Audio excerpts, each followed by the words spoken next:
The Senators, Rangers, and Bruins are on the brink of falling heavily out of the playoff race in the Eastern Conference. We'll look at all the game recaps from the past couple of days that see New York Rangers, Ottawa, and Boston be out multiple points of a playoff spot. We'll look at all that and how that affects the standings coming up right now.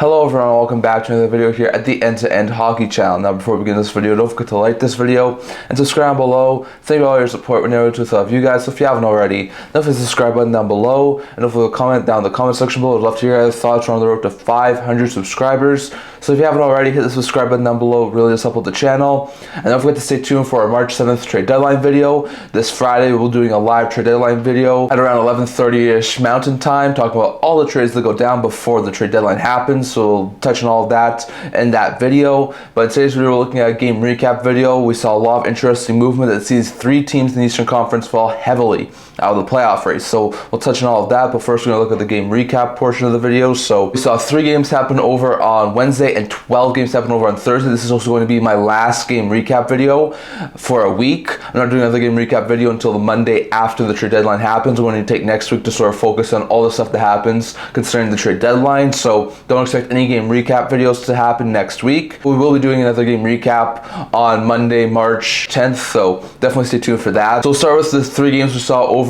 on Wednesday. First, we saw the Winnipeg Jets open up a 3-goal lead and never look back, destroyed Ottawa 4-1, as they have won 11 straight and improved to 42, 14, and 3. Impressive stretch here for the Jets. Well, the Senators have lost 5 straight and followed 29, 25, and 4. They are hurting right now. The Senators are not looking overly good. For the Jets, Connor had a goal and an assist. Perfetti, Appleton, and Shafley also scored, and Hellebuyck stopped 24 of 25 shots he faced in the win for Winnipeg, while Chabot was the lone goal scorer for Ottawa in the loss. So it was an intriguing game there, but the Red Hot Jets come away with the victory.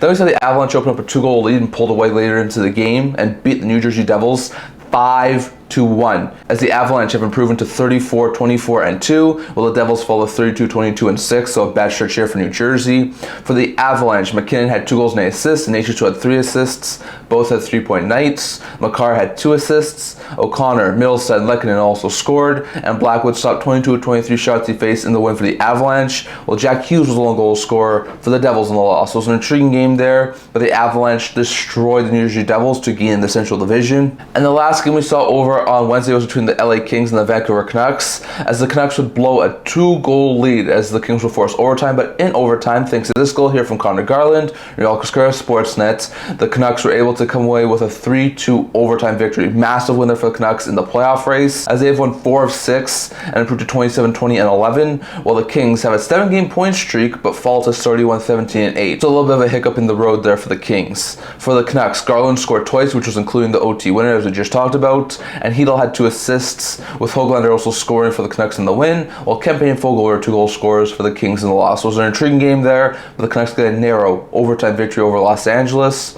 Those are all the 3 games we saw over on Wednesday, going over to the 12 we saw over on Thursday. First, we saw the St. Louis Blues break a tie in the second period and pulled away to beat the Washington Capitals 5-2. Very impressive win there for St. Louis to keep pace in a playoff race, as they have a 3-game win and 5-game point streak and improved to 28, 26, and 6, while the Capitals fall to 38, 13, and 8, having lost a couple of games in a row now. So bad stuff there for Washington. For the Blues, Broberg scored twice, Neighbors had a goal and an assist, Buchnevich and Shem both had 2 assists, and Parayko and Holloway both also scored for Blues in the win, while McMichael had a goal and an assist, and Dubois also scored for the Capitals in the loss. So it was an intriguing game there, but the Blues come away with the victory. Then we saw Tampa Bay Lightning open the scoring and shut out the Calgary Flame 3-0. Impressive win there from Tampa, who's now up to 7 straight wins and a 9-game point streak, and they improved to 34, 20, and 4, while the Flames have lost 4 of 6 and fall 28, 22, and 8 on the year. So a bad stretch here for Calgary. For the Bolts, Hagel had a goal and an assist, Hedman had 2 assists, Kucherov and Chernak both also scored, and Vasilevsky stopped all 27 shots he faced in the shutout and victory for Tampa. So impressive victory there for Tampa, who continues to keep on getting wins. Then we saw Columbus Blue Jackets score 4 unanswered goals, including this goal here from Kent Johnson and Real Cascara Sportsnet. At the time, it would make it 3-1. It would eventually be the game winner, as in the Stadium Series preview, the Jackets would come away with a 5-2 victory over Detroit, as they have won 3 straight and improved to 29, 22, and 8, while the Red Wings had their 3-game point streak end and fall to 30-23 and 6. So both teams are now at 66 points. So massive win there for the Blue Jackets.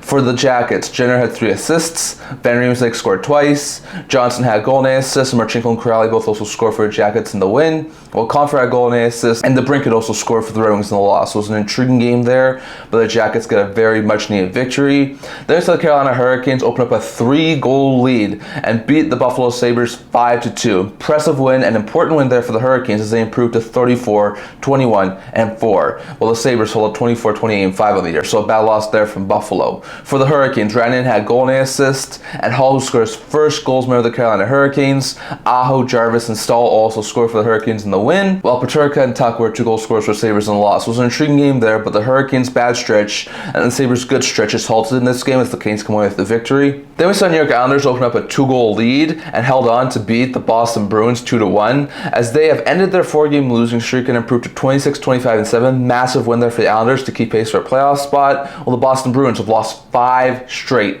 7 of 9, and fall 27, 25, and 8. It's really bad in Boston right now. For the Islanders, Romanov and Palmieri were 2 goal scorers, and Sorokin stopped 38 of 39 shots he faced in the win for the Islanders. Sorokin was brilliant, while Pasternak was the lone goal scorer for the Bruins in the loss. So it was an intriguing game there, but the Islanders come away with the victory. Then we saw the Montreal Canadiens overcome 3 separate deficits, but would storm back, and in overtime, thanks to this goal here from Cole Caulfield, Sportsnet, the Montreal Canadiens would beat the San Jose Sharks 4-3 in overtime, as they've won 3 straight and improved to 28, 26, and 5, keeping pace for that playoff spot, while the Sharks have lost 7 straight, 13 of 14, and fall to 15, 36, and 9. Bad stretch here for the Sharks. For the Canadiens, Suzuki had 3.8, 2 goals and an assist. Caulfield had a goal, the O2 winner, and an assist. And Newhook also scored for the Canadiens in the win. While Will Smith had a goal and an assist. Wemberg had 2 assists, and Sturm and Zetterlund both also scored for the Sharks in the loss. So it was an intriguing game there. Sharks had a couple of opportunities to end this losing streak, but it was the Canadiens to come away with the victory. Then we saw Florida Panthers break a tie in the 3rd period and held on to beat the Edmonton Oilers 4-3, as Flyers won 4 of 5 and improved to 36, 21, and 3. Well, the Oilers have lost 5 straight, 7 of 9, and fall 34, 21, and 4. It's been an awful stretch here for the Edmonton Oilers. For the Panthers, Lundell had a 3-point night, goal to assists. Ekblad had 2 assists, and Schmidt, Balinskis, and Verhaeghe also scored for Panthers in the win, while Klingberg had 2 assists, and Draisaitl, Kulak, and Hyman were 3 goal scorers for the Oilers in the loss. It was an intriguing game there, but was the Panthers to come with the 4-3 victory. Then we saw the Battle of Pennsylvania in the second half of the home and home. The Flyers would go to a 3-0 lead, but this time the Penguins were ready for them. They would come back and in overtime beat the Philadelphia Flyers 5-4 after overcoming the 3-goal deficit, as Pittsburgh has ended their 4-game losing streak and improved to 24, 28, and 9, while the Flyers had their 3-game win streak end. Now have a 4-game point streak, but do fall to 26, 26, and 8, so a bad stretch here for Philadelphia. For the Penguins, Malkin had 4-point night, 2 goals including the OT winner and 2 assists. Carlson had 3-point night with 2 goals and an assist. Tomasino also scored for Penguins in the win, while Michkov had 3-point night with 2 goals and an assist. Tippett had goal and an assist, and Cates also scored for Flyers in the win. So Michkov continues to do well, and this Flyers team had a 3-goal lead, but they blew it and lose to their Pennsylvania rivals. Then we saw Nashville Predators take a first period lead. There was no scoring after the first period, and they would hold on to down the Winnipeg Jets 2-1. Very impressive win there for the Predators, as they improved to 21, 30, and 7, ending the Winnipeg Jets 11-game winning streak as the Jets fall 42, 15, and 3. So a bad loss there from Winnipeg. First one in quite some time.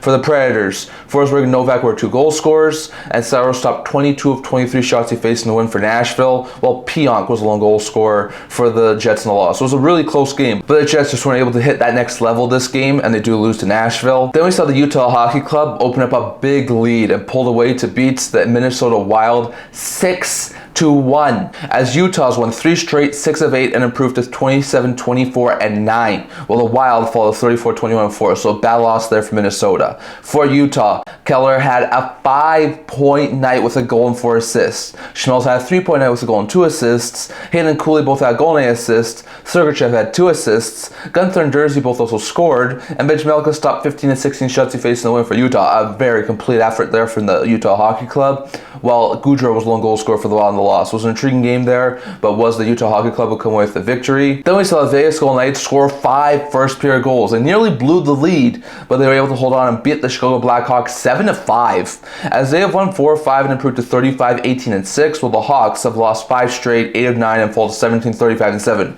It was close there for a second, but the Knights would come away with the victory.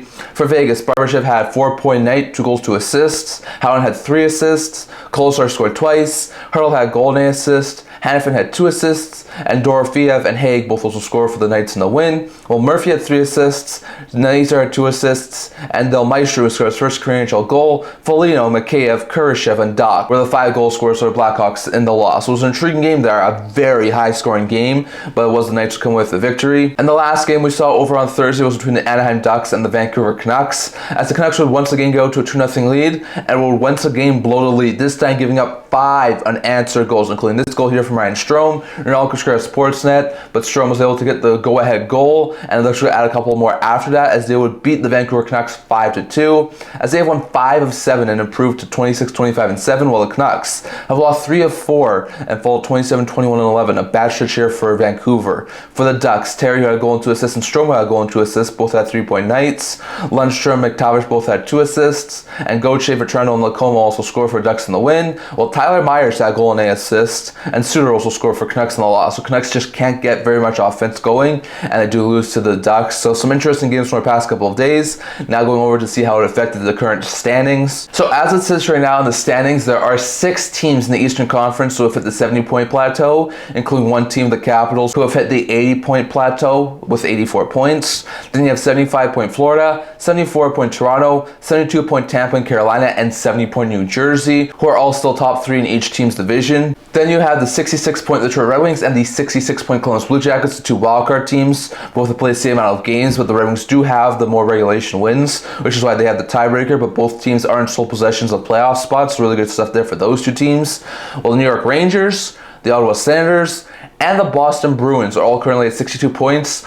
4 now back of a playoff spot. The Sens and the Rangers do have a game in hand, but the Bruins have played 1 more game than the other 2. So it's not looking good for Boston. The Rangers and the Sens may have an outside chance, but still, not all the great stuff there. The Canadiens are still 5 back of a playoff spot at 61 points. The Flyers are at 6 points back of a playoff spot at 60 points. The Islanders are 7 back of a playoff spot at 59 points. And the Penguins are 9 points back of a playoff spot at 57 points. Definitely a lot more separation has occurred over the past little while, even though the Rangers, Senators, Bruins still holds on to some hope. The Red Wings and Jackets have definitely made it a lot more interesting. While in the Western Conference, 7 teams have hit the 70-point plateau, including 1 team, the Jets, who have hit the 80-point plateau with 87 points. Then you have the 76-point Dallas Stars, the 76-point Vegas Golden Knights, the 72-point Minnesota Wild, the 72-point Edmonton Oilers, the 70-point Los Angeles Kings, and first wildcard 70-point Colorado Avalanche, who are all still in playoff spots. And after these last few days of action in the Western Conference, the race for second wildcard spot in the Western Conference has increased dramatically. The Canucks are still in the second wildcard position right now at 65 points, leapfrogging back over the Calgary Flames.